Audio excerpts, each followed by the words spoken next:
Parents who realized their parenting style was damaging their child. What wake-up call made you completely transform how you raise them? I always thought I was being a good dad by pushing my son to excel. Every morning, I woke him up at 5 a.m. to practice piano before school. Weekends were filled with extra tutoring and sports. I had his entire life planned out from kindergarten to Harvard. In our house, there was no room for failure. If he brought home anything less than an A, he had to study for hours. No TV, no video games, no friends until the grades improved. I told myself this was what good parents did, that one day he'd thank me. I never noticed how quiet he was becoming, how he stopped showing me his drawings or telling me about the books he liked. When my wife pointed it out, I said he was focused. I said it was good. He needed to be serious about his future. Then came his 10th birthday. We were at a restaurant with family friends, everyone singing happy birthday, while my son just stared at his cake, not even smiling.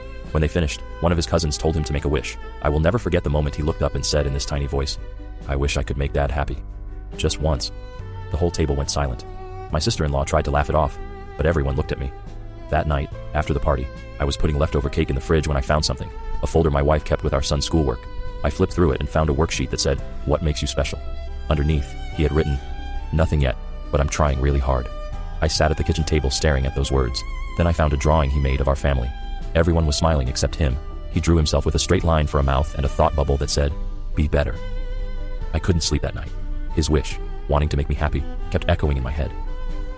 I finally understood that he thought my love depended on his achievements, that I cared about his performance, not him. It hit me like a punch to the gut. The next morning, instead of waking him for piano, I let him sleep. When he came downstairs confused, I asked if he wanted to go to the park. His face lit up, then fell again. He asked about his practice schedule. I told him we were taking the day off. He looked at me like it was a trap. We went to the park, and I just let him play. No flashcards, no quizzes, just a kid being a kid. On the way home, I asked what he actually liked doing, what made him happy. He hesitated, but finally admitted he loved drawing comics. I had never even known. That night, I threw out all the schedules, the 5-year plan, all of it. I told my wife I had been wrong. So wrong. She hugged me and said it wasn't too late. 2 years later, everything is different.